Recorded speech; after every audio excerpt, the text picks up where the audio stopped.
it's tough times. The virus, as you repeatedly told me and as you've said publicly, it's derailed things. And it's a big reality in people's lives, as you know. You know, the market's coming back very strong. You do know that? Yes, of course.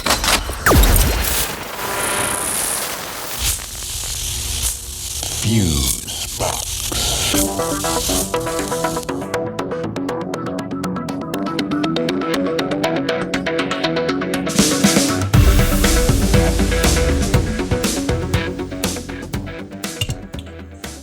Okay, this is Fusebox number 154, Shitferno. And you should be grateful for what you got. Yes, I sincerely second that motion, Mr. Keynes, and a smoke-filled greetings to you all, friends, and welcome in to this.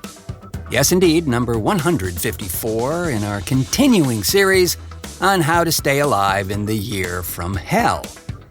This one, flame-retardantly entitled Shitferno. I'm sorry, there's really no other polite way to say it, friends. Really. I'm your charcoal broiled to a crackly crunch host, Mark Rose, and over there, armed to the T in bright yellow fire prevention hardware, some parts sold separately, is the master of meters himself, Milt Keynes, everybody. Well, thank you kindly. What the hell, man? Well, you know, if it stinks like hell and it smells like hell, it must indeed be hell, Mr. Keynes. I mean, it really is. It's like living in a nuclear winter. Well, some have made that exact comparison, yeah. And climate change is just a concoction from those evil liberal scientists and suburb-wrecking lefties, right? Who want to undermine the whiteness that is our society. Well, I know it's the worst I've ever seen, smoke-wise. Well, it's a record, evidently. And a big surprise. I mean, 2020 has to be the year that was, and we really hope will quickly simmer down. Right around November 3rd. No, it's just not going to happen. No, it's not going to happen. Well, in case you are listening to this from another part of the globe. Or dimension. Yes, or dimension. As we know, we're big with the Helio Cruptoids from the outer band Gateway 92. And welcome in to this. Yes, indeed, number 154 in our continuing on how to stay alive in the year of hell. This one is entitled Shitferno. Good to be big somewhere, I guess. Damn straight, Skippy. I'd say the smoke has definitely gotten to you. Well, punchy. I'd say just plain smoked out and left for dead, man.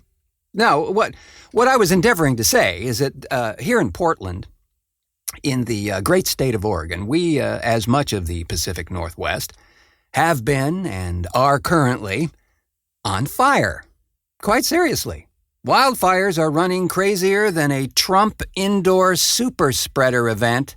We have been for days now suffering with this thick, noxious smoke from these fires, creating a quite hazardous air quality, worst anywhere, and it's no fun. No fun at all. It's well over 500,000 acres. It's burned as of the latest report. Yeah, and that's a bad thing. Now, keep in mind that wildfires are not particularly unusual for us out here. They do happen seasonally, as it turns out. But this, it's just like everything this year. It's a carnival mere craziness. Well, you know, California and Washington State both have a mess, too. Although, seems like many of the Washington State fires are getting close to being contained. Well, that's great news.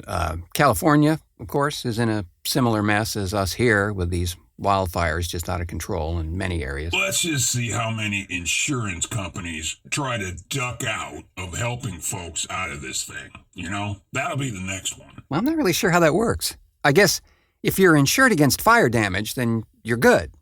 I mean, I would hope That's what it means. Well, you saw those asshat reports on some social media platforms trying to pin the fires on Antifa or some such shit. Oh, yeah. You know what? That's just ludicrous, and it's just a sampling of how brain damaged the posts are going to get as we get closer to Election Day, too. I mean, some of these posts, particularly the ones where they show some alleged mugshot of some random guy saying that he's the guy doing X or Y, and there's a train load of them coming and all that. Here's the deal. In many cases, the, quote, person in the shot, not only is he not the guy, he's not even real. He's a computer-generated person. This stuff is happening more and more lately, and not just with political things. These bots turn up in all sorts of ads or product testimonials or sales brochures. They're a complete construct, hatched out of some software somewhere.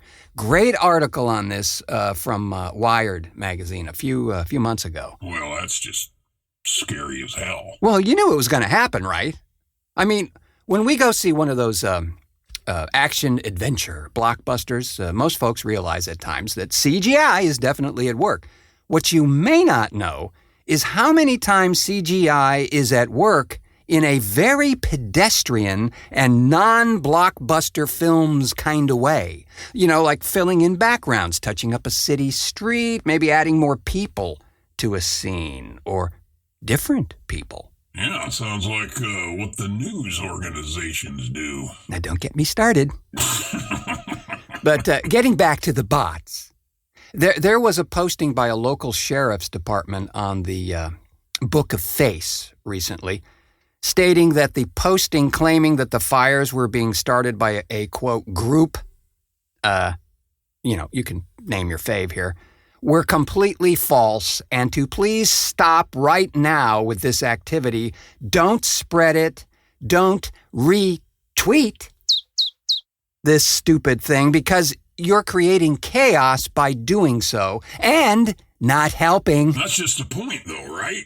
Create this perception of anarchy and lawlessness, and then claim you're the guy to straighten it all out. I tell you, Milt, I'd love if somebody would truly straighten him out. No, we're doing a great... Stop that. Stop doing that. Don't... No, we're doing... Stop tying me. Stop... What are you doing? No, that's not a good thing to do right there. It's not terrific. Don't do that. Not...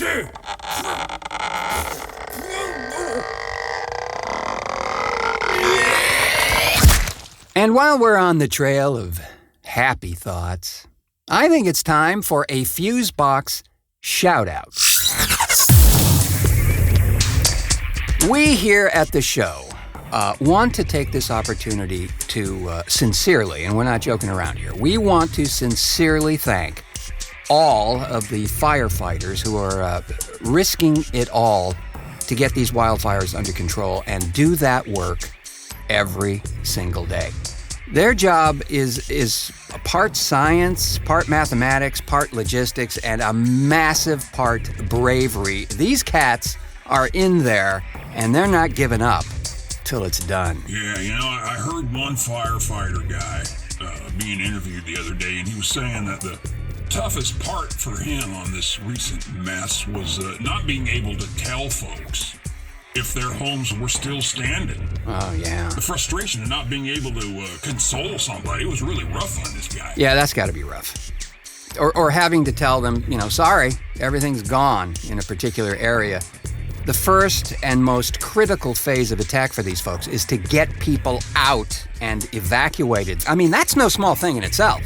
I've seen it firsthand with severe weather. Folks can be just downright stubborn sometimes when it comes to potential threats like these. Or in denial. I mean, a weather thing, I can almost see where they're coming from. Maybe the projection is wrong, or it might veer sideways, but fire? Hell no, man. I'm gone. I'm in the next country, bro. Well, that might be a wee extreme, but yeah, it's no small task getting folks to relocate within mere moments in some cases, because you really have no warning when a fire turns a particular way. Hence the reports we keep hearing about people having 5 or 10 minutes to grab whatever they can and get the hell out. So the real work to manage these wildfires is the second part of their job. They definitely have had a year. Yes, they have, and continue to power through as we clearly ain't done yet. So, to all you cats, a sincere and deeply felt thanks from all of us here at Fusebox. Yeah, absolutely.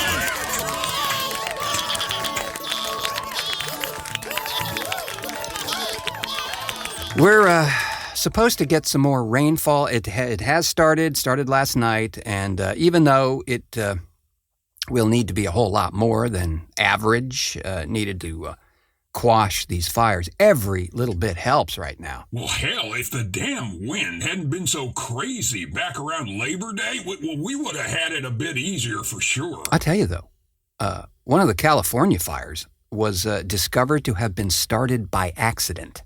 Donnie Jr. playing with his crack pipe again? No, but this was equally weird, at least to me. A gender reveal party, they called it. A what?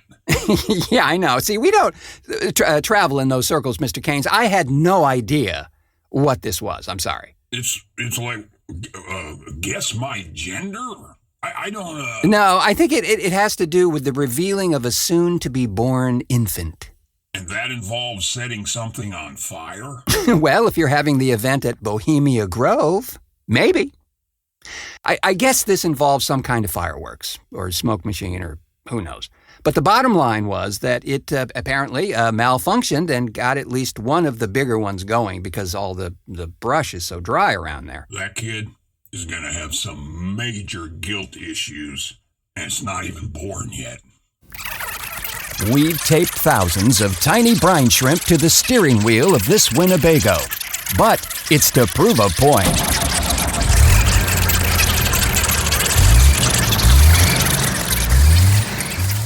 The show for everybody, but not everybody will like it.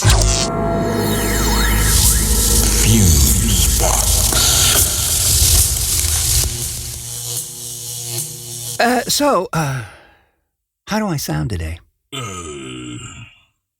Quality-wise. Well, fine. I was going to ask No, if... see, the proper question would be, do I sound $15,000 better? What? Yeah, that's right. Because I'm speaking to you from a vintage Telefunken U47 valued at $15,000 right at this moment. You're on a... Wait a minute. Wait, no, that's not No, I'm pulling your chain, Mr. Keynes. This is not in actuality the aforementioned U47. It is, however, a beautifully modeled recreation of that very mic, courtesy of Fabrice Gabriel and the folks at Slate Digital. Holy carp. Yeah. Now, I'm not going to belabor this because I know that the technical stuff causes mass cases of eye rolling and maybe even in extreme cases, hitting oneself in the head repeatedly with a rubber mallet.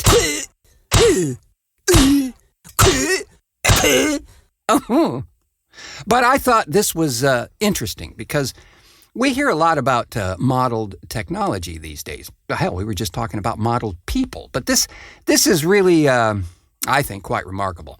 The Slate, and by the way, I'm not endorsing this or being paid, sadly, by talking about it, but the Slate VMS, or virtual microphone system, was developed to allow the user to, after the fact, mind you, change the response pattern of the mic to replicate the characteristics of some very fancy and quite expensive microphones from the past. Well, couldn't you just equalize the thing and call it good? You could. But what you'd really be doing there is just approximating the color and somewhat of the frequency response. But more importantly, and that's why we love it, you're not getting the quirks of the mic in question because they all have them, and that's why certain ones are most coveted because of their little quirks and detail. No two of these rather lofty mics have ever sound the same in the same room. I mean, you put them back to back, they're completely different. I'm looking at the interface here, and There are a bunch of mics in there. Some preamps, too, it looks like. Yeah, and that's kind of the whole idea. So you match the mic to a vintage preamp, and you get the total deal. Now, for me, as I've heard the U47 in question, Stephen Slate demoed the mic in a back-to-back A/B test in a manner that would not reveal which was which when being demoed. Then they played the same sequence back, showing which, in fact, was which. And I got to say, in at least two of those instances, I was completely fooled. In one, I actually preferred the modeled version to the real one, which I think was an old RCA DX44 ribbon mic from like the 40s. So, yeah. I know. This, you know what? I get it. This is like someone droning on and on about video games. And if you don't play them, you couldn't care less. Like me. But that's a pangolin of another color. I gotta say, though, there is only one thing more tedious to me than listening to someone talk about video games. That's listening to someone play one.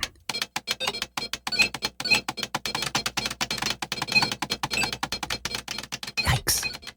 There's a bunch of that on YouTube. Yeah, this is way cool, bro. I want to check this out after the show. Oh, yeah, for sure. Absolutely. And if there are any interested in this thing, I'll have a link in the show notes to a demo of the system for your perusal.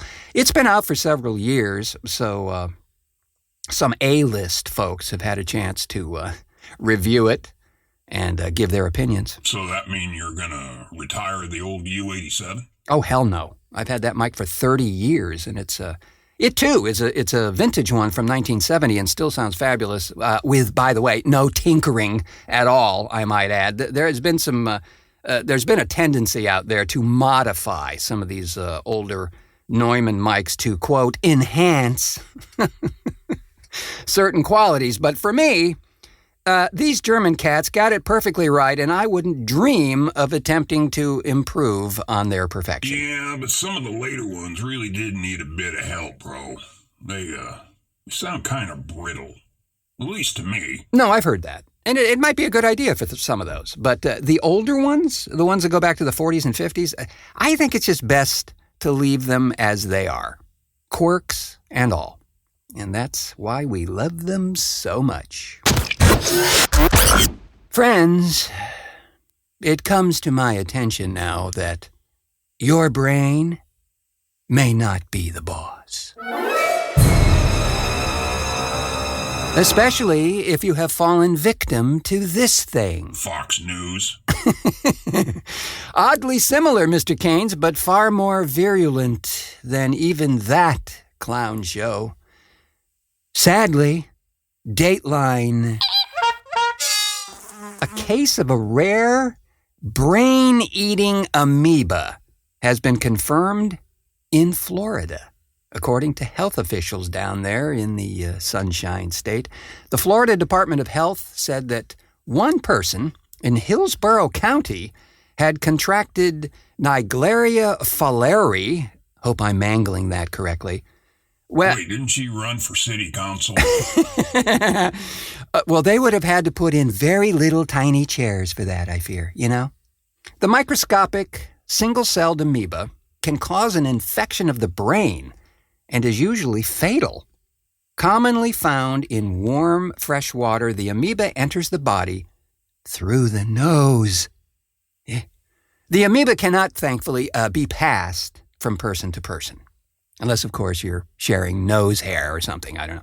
Infections are typically seen in southern U.S. states, and they are rare in Florida, where only 37 cases have been reported since 1962. But given the potentially deadly consequences of infection, and that we're living in the year 2020, the DOH issued a warning to residents of Hillsborough County back on July 3rd. Health officials urged locals to avoid nasal contact with water from taps and other sources. Yeah, like when you're putting your lips directly on the faucet. Yes, as one does. The warning extends to bodies of open water, such as lakes, rivers, ponds, and canals, where infections are more likely in the warmer summer months of July, August, and September. And October, November, December, January. Well, what about those stagnant mosquito breeding moats they all have down there? Oh, the retention ponds? Yeah, I'm sure those are included as well. Those would be the lakes they're referring to. Uh-huh. Naegleria fowleri infections are usually fatal. Those infected usually have symptoms including fever, nausea, and vomiting, as well as a stiff neck and headaches. Most die within a week, sadly. Holy carp. Kind of sounds like the side effects of a MAGA rally. Well, it would be for me. Yeah. The DOH has urged people who experience those symptoms to seek medical attention right away as the disease progresses rapidly. Quoting from the DOH here, remember, this disease is rare, and effective prevention strategies can allow for a safe and relaxing summer swim season, the DOH said. Naegleria fowleri infections are, in fact, rare in the U.S., according to the U.S. Centers for Disease Control and Prevention. Between 2009 and 2018, only 34 infections were reported in the country. Of those cases, 30 people were infected by recreational water, 3 after performing nasal irrigation with contaminated tap water.